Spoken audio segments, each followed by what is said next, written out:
My name's Alice. This is my girlfriend, Rebecca. She decided to come here today handcuffed to me and put this sign, which is, clearly in support of a terrorist organization. I've ended up in this very embarrassing situation. Is it a crime to be in love? Do you expect to be arrested today? I'm not sure. I'm protesting my innocence. I didn't write this. I'm not here. It's my girlfriend. You know what I mean? She's a terrorist. I'm really sorry. This is my girlfriend. I think if I am arrested, it will be a severe miscarriage of justice. Do you think your girlfriend will be arrested today? Rebecca? Sweetie? She said she's not sure. What will you do if your girlfriend's arrested? Cry. She's made some mistakes, but I still love her. I'm just supporting my woman. Why are people being arrested here today? People are being arrested because Palestine Action has been designated a terrorist group, and some people think that that's maybe not such a great thing. I have no opinions on the matter. As I said, innocent. I'm innocent! It's the mannequin! All I did was fall in love! I don't want to break your mannequin. No, I like your handcuffs, but I just don't want to... Rebecca, don't separate me from her! I can't bear to be away!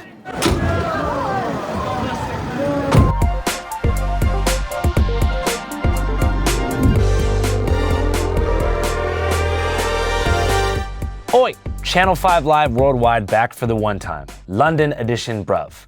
Fresh off America's 250th anniversary and our own royal wedding, you may not know this, but not everybody around the world values freedom like we do here in the great USA. And in the past few years, one US ally in particular has come under a lot of fire. In the UK right now, there's been a horrific crackdown on free speech. In Britain, free speech, I fear, is in retreat. That's right, free speech is under attack in the United Kingdom. And in the story we're doing today, over 3,000 people have been arrested since last July for doing something you see in the US every single day: peaceful protest. At this point, any red-blooded, freedom-loving American patriot might ask, how the hell can that be possible? Now, if you're a Channel 5 supporter and you've been watching our Palestine series, you know the issue is a hot topic around the world, involving many Western countries, lawmakers, and tax dollars. And much like the US, Israeli influence can be found in a major way in the UK, where protests have centered around Elbit Systems, an Israeli weapons manufacturer with factories across England. Those in the US may also know Elbit for its contracts on the US-Mexico border, where it deploys surveillance towers and technology right here in order to keep the border secure. The protests against Elbit have been popping the hell off in the UK for the past 5 years, but the arrests and actions have really picked up over the past calendar year. So back in November, we sent the homie JP to London to figure out what the hell is going on across the pond. We're slaves to ideology and consumption. Man, it's selfish. We're slaves to thinking that we're better than anyone else is. We suffocate, asphyxiate, heart rate perpetuating hatred. We overwhelm, degenerate, abbreviate for the sake of staying basic. And I'm talking from a privilege that I don't debate. I hit the jackpot of the century, white, male, cis, straight. And I know my heart was meant to be my pale-skinned fate, because I know I couldn't live with being silent on hate. When I grew up, my estate was always teeming with diversity. But now, I can't remember how the end of my rap goes. That's perfect. Thank you so much, Ben. What's going on in the United Kingdom? As an American reporting in the UK, it brings me a little bit of sadness to say that free speech laws here in Britain are not what they are in the United States. Free speech is very important. I don't know if you're referring to any place in particular. Perhaps they are, but we've had free speech for a very, very long time here, so we're very proud about that. We protect it. That's right, because here in the UK, you can spend up to 6 months in prison for holding a sign or putting on a pin with a phrase that the government doesn't like. And that's exactly what's happened over the past 5 months or so. Over 2,200 people have been arrested here in the UK for holding up signs in favor of a group called Palestine Action, a direct action protest group here in the UK that back in July, the British government designated as a terrorist organization. So they put it on the level of ISIS, Al-Qaeda. And again, speaking to the free speech laws here in Britain, you cannot say, I like ISIS. I think Al-Qaeda is pretty cool. That could end you up in prison. So we're here in Tavistock Square in London, where protesters have gathered, and here at 1 p.m., they are all in unison going to write the phrase, I oppose genocide, I support Palestine Action, and then line up to be arrested en masse. My name's Paul. I'm with a socialist choir called Strawberry Thieves. Labour acting just like Tories. La la la la la la la la la. I'm here to support the people who are fighting for the freedom of expression. It's a working class tradition. People in struggle sing together, and it creates camaraderie. On our screens we see the cruelty. Fa la la la la la la la la. Not the most responsive audience. I didn't hear any. It's a silent protest. Yeah, I mean, I appreciate what you're doing. It's great. Yeah, okay. But maybe not here in the silent protest. It could have raised the mood so much if people would have joined in. What do you think the goal is with the protest here today? Teach the government a lesson. And what lesson do you want to teach the government? Respect people's human rights. Don't contravene the Human Rights Act. As you can see behind me, there have got to be between 50 and 100 police officers here. And now the police are going one by one and making arrests. The protesters are not making it easy on them. They have gone limp. They are not resisting arrest, but are refusing to help them do their jobs. And so, one by one, they are being carried out by a group of 5 to 6 officers at a time. Do you have anything you want to say to the people as you get dragged out? Free Palestine. Stop enabling the people who are killing people. That's what I want you to do. In our thousands, we will oppose you. We want you to do the right thing. Tell my wife I love her. Will do. Look how they're picking up this beautiful human being. She should not be picked up by 4 men in this manner. It is disgusting as we are seeing the erosion of British democratic values at the behest of Benjamin Netanyahu. Shame on this government. This government doesn't have a leg to stand on. This government is being dictated by the Zionist lobby, not just in the United States, but across the globe. If this is how they are treating the elderly, white, British people, what are they going to do to brothers like you and me? How are they going to pick you up? How are they going to drag you on the street? Or you're just waiting until they come at your door? The protest here today is organized by Defend Our Juries with the stated goal of lifting the ban on Palestine action. My name's Lex. I work with Defend Our Juries. Can you tell me what Defend Our Juries' goal was in organizing this today? The goal really is to highlight the farce of a terrorism act that we have in this country. My name is Pedro, and I usually come to the protest to photograph and to record. Consider myself a witness to the dark times we're going through. My name is Ibrahim Abul Assad, and I'm here to support the individuals that are holding up a placard that reads, "I oppose genocide and I support Palestine action." My name is Elizabeth. I'm here to protest against the ban on Palestine action because I believe it is unlawful. It is not in line with a democracy. And do you expect to get arrested today? I do. That's why I'm here, and I hope to get arrested, yes. My name is Sam Weinstein. I'm part of the International Jewish Anti-Zionist Network here in the UK, and I'm here to support people who are opposing genocide. My name's Carolyn Galenta. I'm the daughter of a Holocaust survivor, and that's why I'm here today.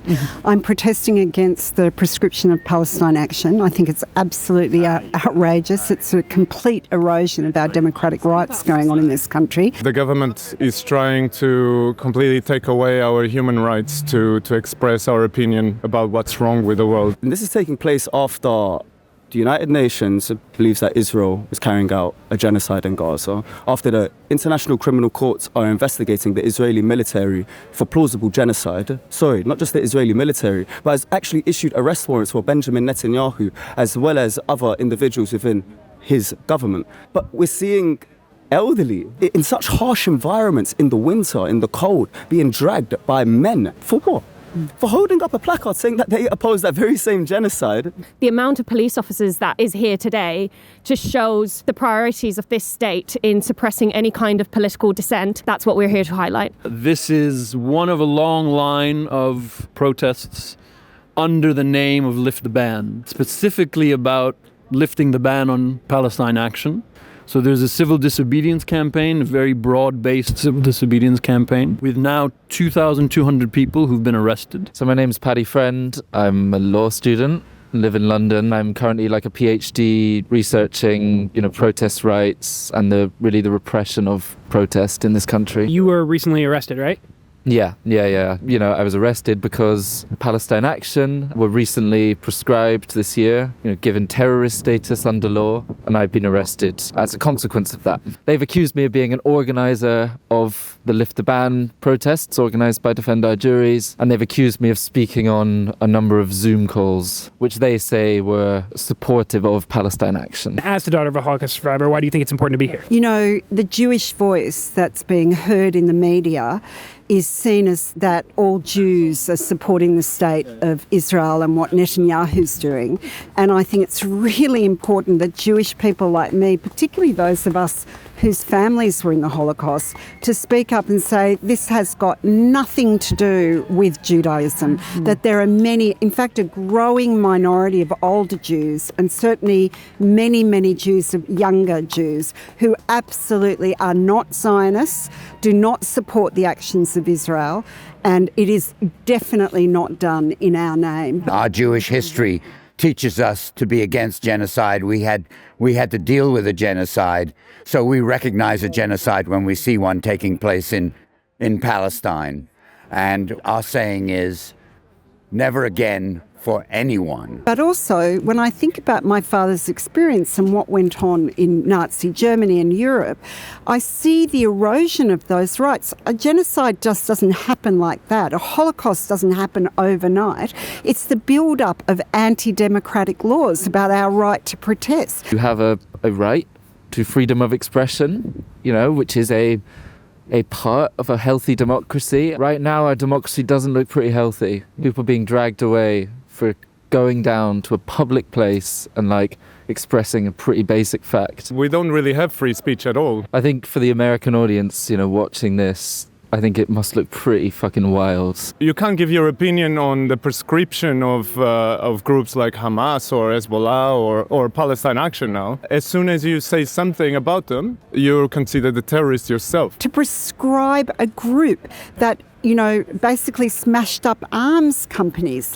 This is an erosion of our right to protest. And can you speak to a little bit of what Palestine Action was doing? Palestine Action was going into factories where they manufacture weapons and bombs, etc., and destroying them, doing everything they can to destroy them, and also to point the cameras at them and to bring them out of the darkness into the light to show what was happening. They would enter arms factories, they would occupy the roofs of arms factories and dismantle actual weapons. For example, now currently the Filton 24 who are on trial in Woolwich Crown Court have been accused of aggravated burglary, and what they did was smash up quadcopters, and they're accused of causing about £2 million of damage to Elbit Systems, which is Israel's biggest arms factory. And I'm not even sure that people in this country are aware that Israeli companies have arms factories on our shore. What the people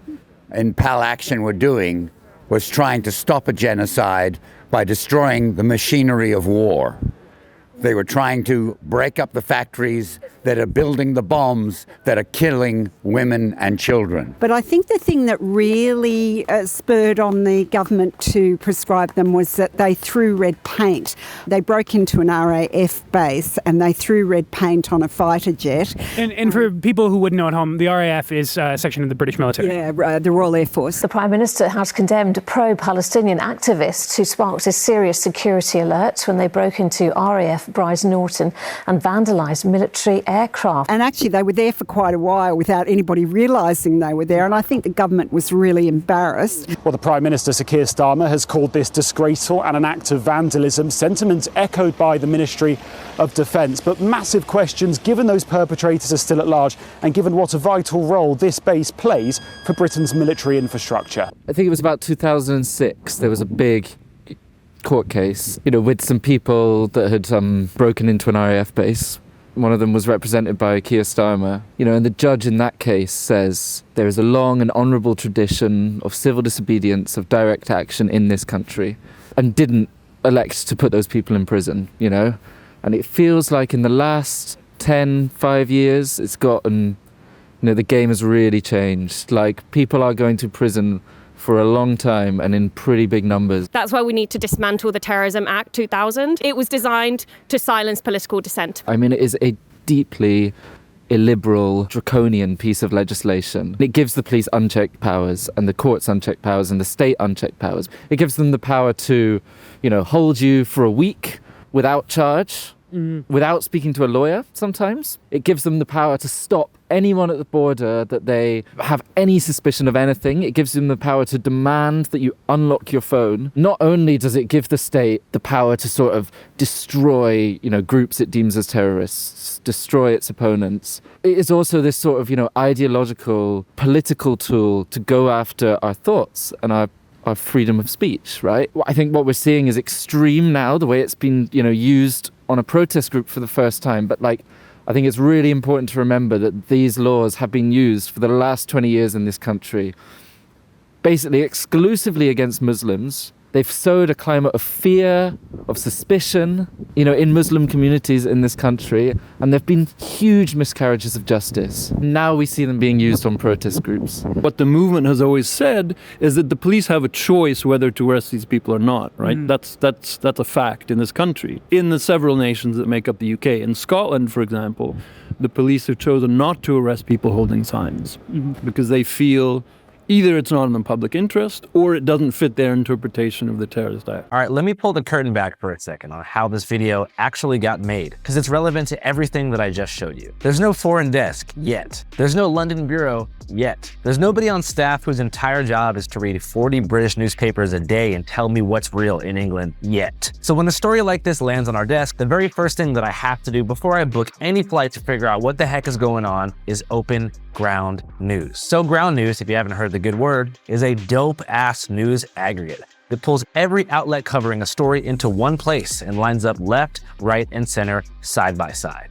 So here's the actual research process live. So I type in UK free speech right here. Over 100 sources pull up on one screen. Instead of me Googling stuff for 2 hours and finding whatever the algorithm decided that I was supposed to find that day. Whenever I pull up Ground News, the first thing I look at is bias distribution because it tells me what I'm about to miss. So with this story, right-leaning outlets like the New York Post and the Daily Mail went pretty hard on the arrests and that 12,000 number that Sarah Rogers has been citing. Whereas on the left, you have outlets like The Guardian who went really hard on Hassan Piker and Cenk Uygur getting their travel authorization pulled. You'll notice on this bias distribution table, there's barely any overlap between coverage from left to right. Ground News calls that a blind spot, and honestly, when I see one, that's typically the thing that I go report on. Then, on Ground News, I check ownership before I quote anybody. For example, the Times of London is all over this story, and Ground News tells me that it's News Corp, the Murdochs, the same house as the Wall Street Journal and Fox News, who own that publication. And every source has a factuality rating attached to it.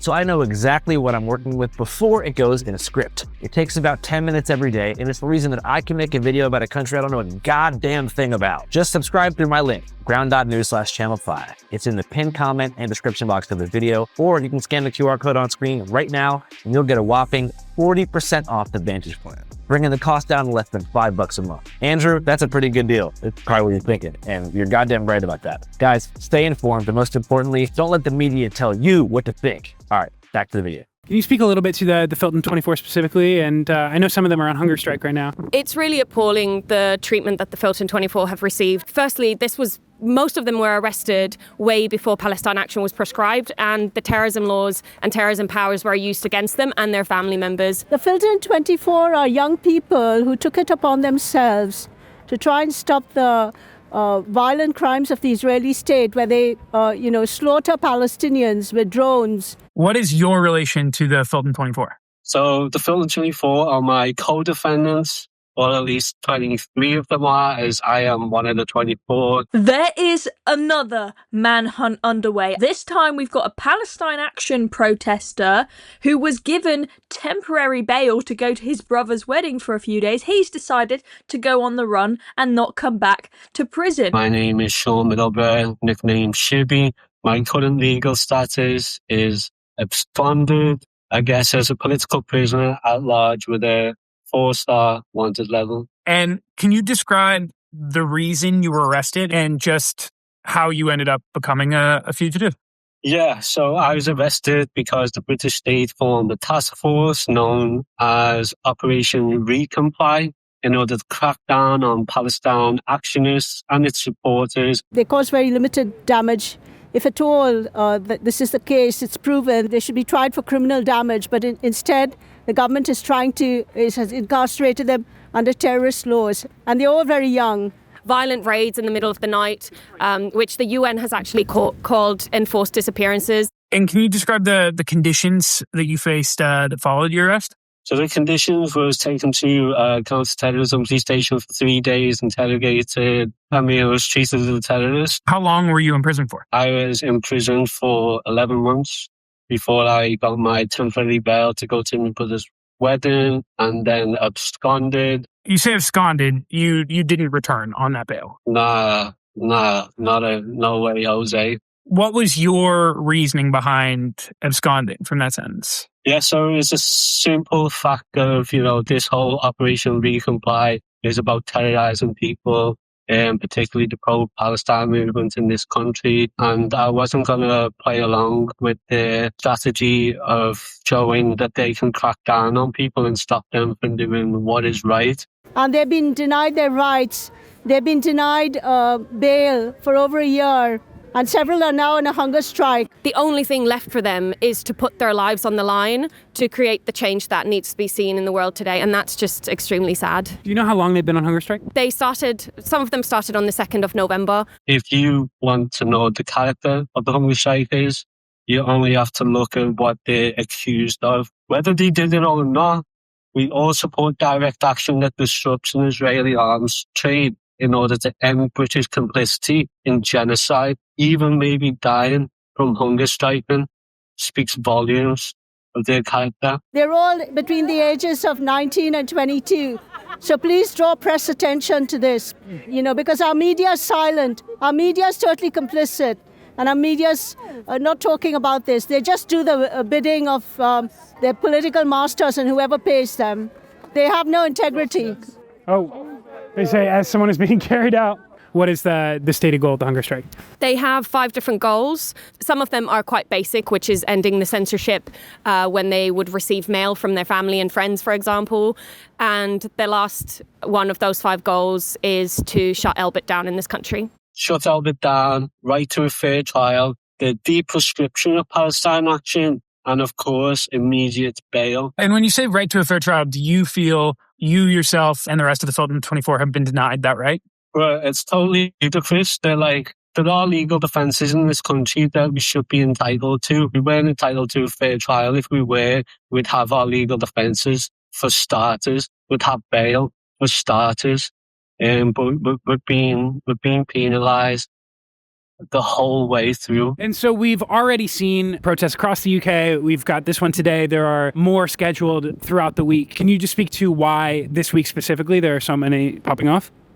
Yeah, I mean, this is a very long-term campaign. And so this represents a continuity of people in this country challenging the genocide of the Palestinian people, challenging Zionism and its occupation of Palestine, the dispossession of the Palestinian people, the ethnic cleansing of the Palestinian people in general. So I think it's important to understand that the focus of all of this is the liberation of Palestine. This week in particular, because next week begins a judicial review on the prescription of Palestine action. A judicial review is to review the legal process of finding Palestine Action a terrorist organization and banning it.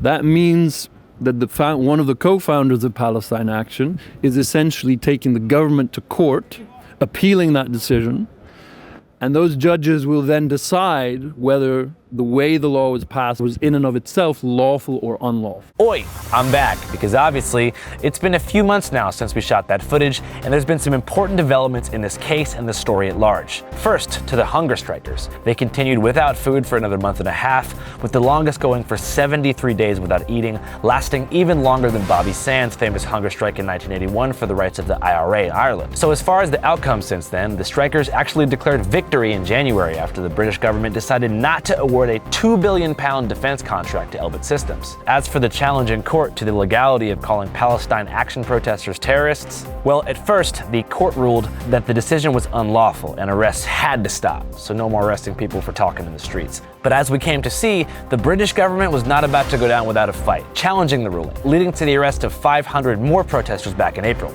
Then in June, the whole thing was overturned by the UK Court of Appeals, and free speech became illegal once again in the UK. Lastly, to the Filton 24. In February, 6 of them were found not guilty of aggravated burglary, which was the worst of their charges, and 22 out of the 24 were let out on bail. Since then, though, the government has retried that group of 6 as terrorists, with 4 of them found guilty for criminal damage. They are now facing prison sentences ranging between 5 to 8 years. Mr. Sean Shibby Middleborough, though, is still on the run. Oh, and Keir Starmer resigned, but that didn't really actually change much on the ground.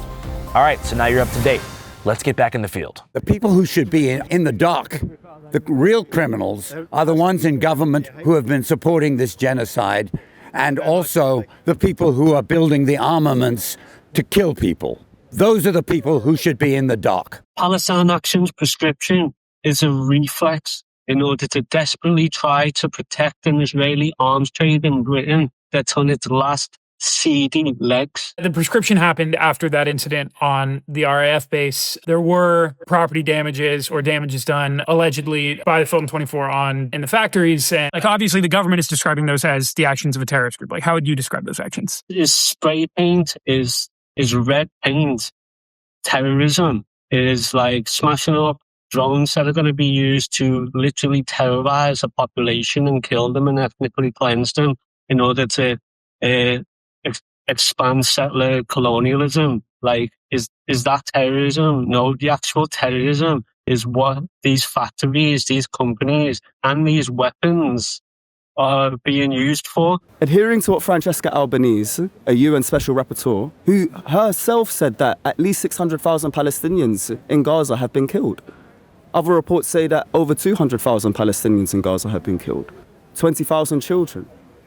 At least 20,000 children in Gaza don't have two parents. And at least 50,000 children in Gaza are missing one parent. The audience watching, I want you guys to think, should these elderly men, women, majority being, should they be the ones having to spend 24 hours in a cold cell for holding up a placard that reads, "I oppose genocide"? Keir Starmer, that prides himself to be a somewhat human rights lawyer. If we're targeting our right to protest, we would have never had any national health service to begin with, because it was working class men, not Keir Starmer's children, not Rishi Sunak's children. It was the working class men in our communities that were going out to fight in World War I and in World War II, and they returned.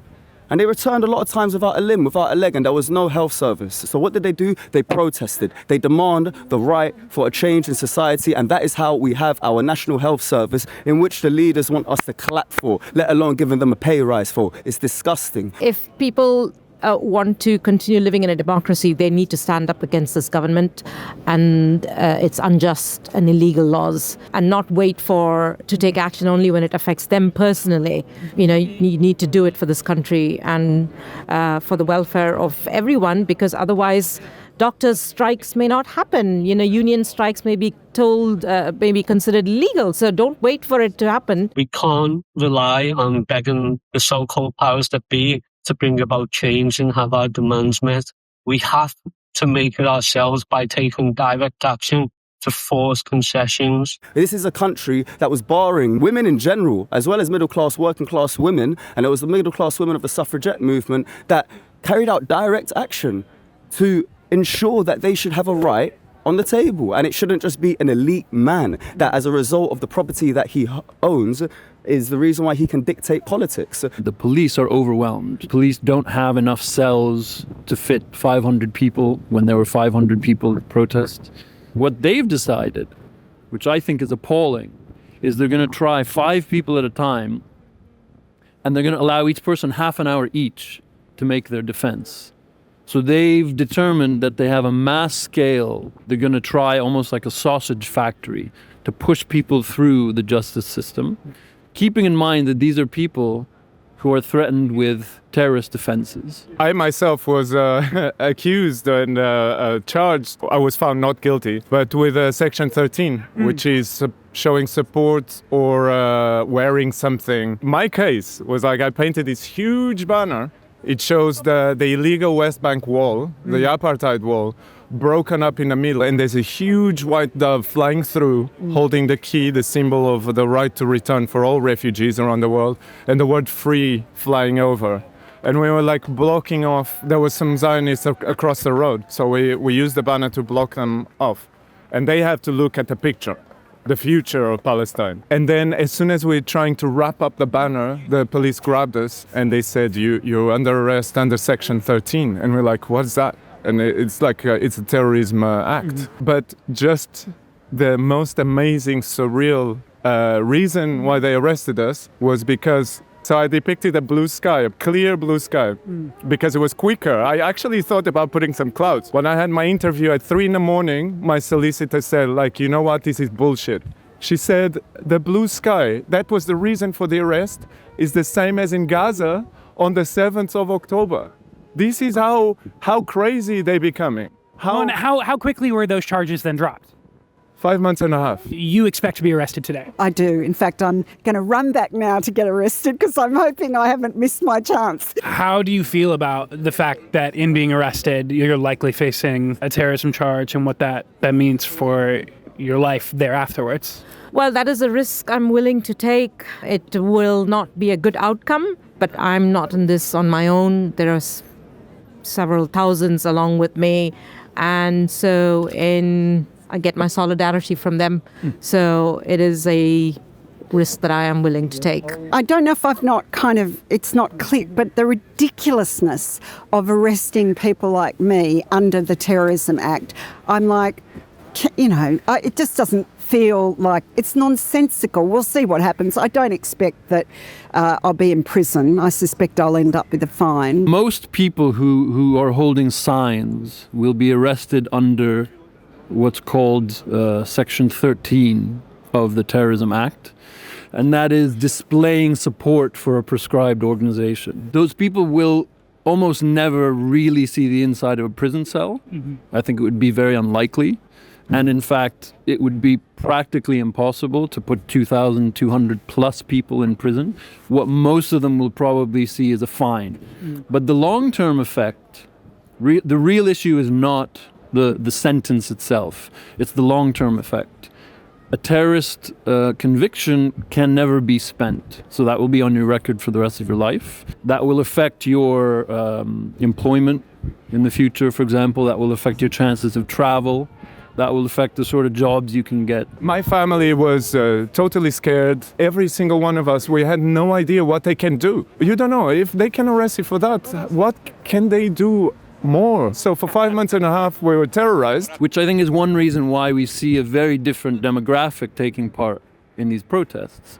They're often older people who have seen that a younger movement have put their lives on the line for Palestine Action, for example. And now they see that people who are not concerned about getting a job, many of them are retired, people who are not concerned about traveling to Australia or the US, are stepping up and saying this is now a moment for them to take responsibility. I'm lucky because I'm very near retirement age. I mean, I am slightly worried about my job because I got arrested before and it got caught on social media and I got in a lot of trouble, but my lovely manager saved my bacon, kosher bacon.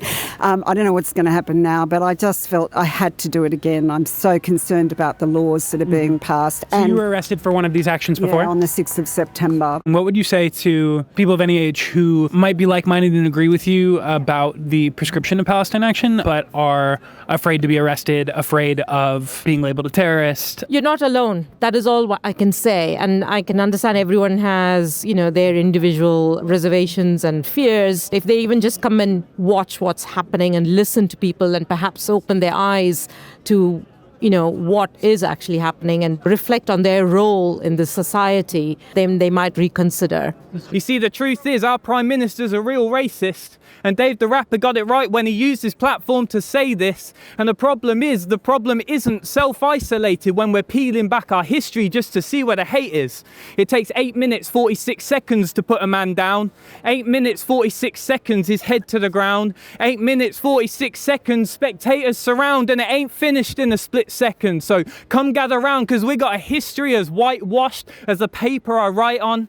Colonial, custodial, protecting the white ones. And if only you'll believe it when you're faced with the lives gone, because you'll hashtag Black Lives Matter. But are you ready to fight, son? What's worse is that they want to blow up the doors of Afghanistan and Iraq in the name of democracy. They say they want to save the women of Iraq by killing more women in Iraq. They want to liberate gay communities in Gaza by destroying and killing gay people that may be gay in Gaza. It's hypocrisy at its finest, and you can't fool us. We grew up in that generation, and what we're going to be is well-versed. What we're going to be is well-articulated, because this is what they fear. They fear education. They fear those that not only have that ability to understand the events, but also revise those very same events, revise that narrative. And when we revise that narrative and we have conversations like this, it enacts change. I believe we are on the right side of history, and that I think alone is enough. And one has to live according to one's conscience. We're living in a supposedly first world country, and it's just By luck, we happen to be here, and if we are not able to reach out and support people who are being oppressed and to stand against injustice, then how can we even call ourselves civilized? Your actions since you've been free, whether it's posting on social media, giving interviews like this, are not one you would normally associate with a government fugitive. Do you expect to be caught by the British government? And what do you hope to accomplish while you're free? Yeah, it's pretty unreal doing this interview and others after being in a box for 11 months. I'm not going to lie to you, JP. I would say, however, that generally speaking, fugitives are not political prisoners who can illuminate the complicity and crimes against humanity that Britain is engaged in every day as it supports a genocide in Palestine. Naturally, also, people like to see that the state is not an omnipotent force, that we can liberate ourselves from oppression while speaking up for what is right and oppression elsewhere. Have you ever been arrested before? Yes, I have.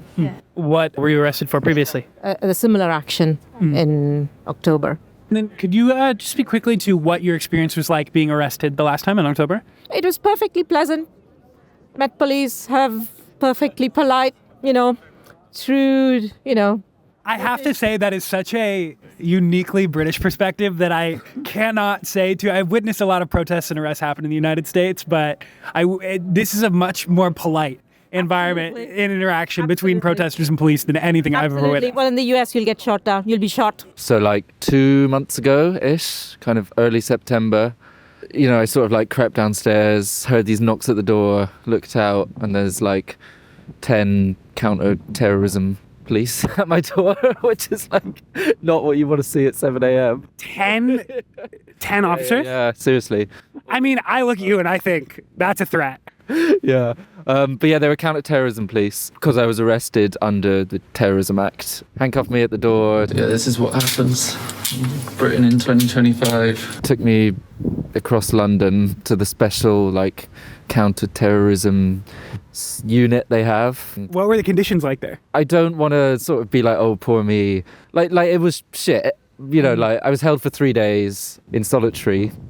3 days in solitary? Yeah. Is that no human contact? What does that actually look like? Yeah, for sure. So a lot of human contact with police officers, and so they come in and they sort of open a slit and check you're still alive every hour. You see a doctor, I got food and stuff. I mean, funnily enough, there was a TV in my cell, which is kind of crazy.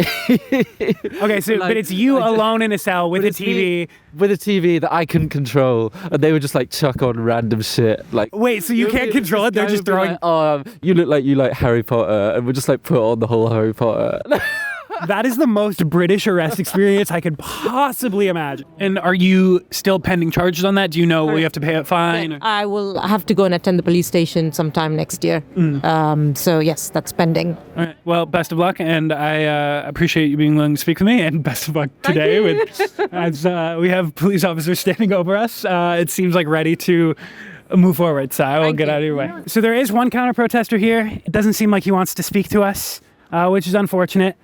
Nothing. The sign says it all, doesn't it? Sir, you're going to get hurt if you stay here. I'm not. You are. We're not violent like these guys. Can you go and stand over there, please? His belly is bumping into everyone. But you're going to attract unwanted attention to yourself. If you go and stand over there, please. Thank you very much for your concern. You very nicely. I appreciate your concern. I'm not worried. These are all lovely people. I'm sure they don't want to hurt me, and I don't want to hurt them. I'm not going to physically drag you, okay? But if something happens, okay, you understand the consequences. I understand. Thank you. Thank you for your concern. I appreciate your concern, sir. Are you guys able to speak at all today about what's going on? No, you know we're not. I have to ask though, right? You could ask, but you're not going to get an answer. Do I know that entirely? I'm trying my best to be respectful of the culture because I am here as a visitor, but I don't know the norms. Already, this is a much more polite environment between police and protesters than anything we would get in the States. I was going to say, are you from the States? Yeah. I'm from New York. Cool. And our police are a little more aggressive, I would say, in terms of how they carry anything out. I'm not going to comment on that. But I appreciate the general politeness at these protests. It is a foreign concept to me, quite literally. Well, I'm like the nicest officer there is. Is this live streaming, FYI? No, it's not. No, I'm not bothered if it was. For freedom and for justice we shall not be moved. For freedom and for justice, we shall not be moved just like a tree that's standing by the water. We shall not be moved. Till the siege is ended, we shall not be moved. Till the siege is ended, we shall not be moved just like a tree that's standing by the water. We shall not be moved. So the protest is starting to die down. Many people have been carried out and arrested. We got a lot of perspectives from Brits, from foreigners who were living here, spoke with the police, some counter-protesters, even found a rapper. So thrilled we found a rapper out here in London. Anyways, we've been having a bang on time in the UK. I really, really hope this video does not get me deported or banned from the UK. I really would like to come back. This has been JP Scattini in London, England. I've got a question for you. Are you a terrorist?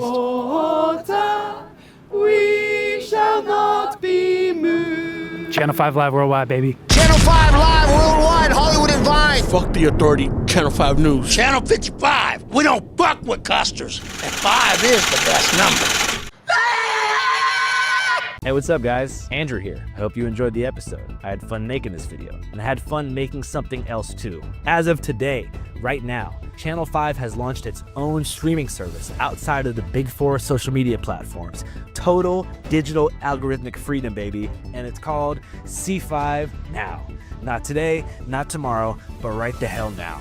And it's something we established with the sole purpose of giving other documentary filmmakers the chance to have their work out there and get paid while doing it with a very fair revenue share without having to go through Hollywood and be subject to the ridiculous non-scripted film mandates that have pushed aside great documentaries to prioritize more Tom Brady, Taylor Swift, or Ted Bundy slop documentary content. Again, our platform is live right now at c5.now on your web browser or as an app on your smart TV and phone.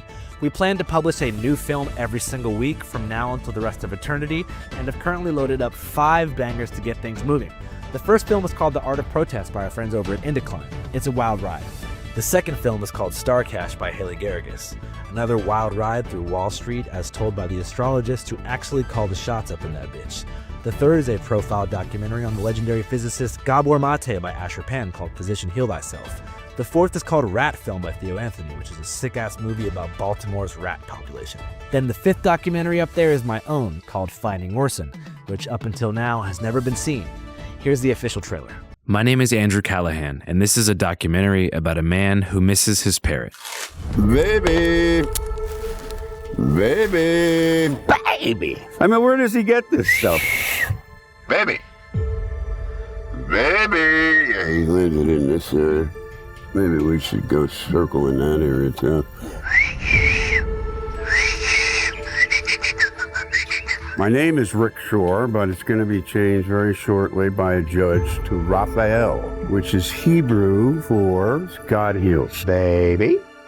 Baby. Hello, baby. Orson? This beautiful little parrot got his beak torn off, so he has trouble eating a little bit. It's the animal soul and my soul communicating telepathically. I can communicate with any animal. Birds, cats, dogs, horses. I need him back, man. It used to be called bird brain, was a condescending thing to call a person because people thought that birds had small brains. The term bird brain, who started it?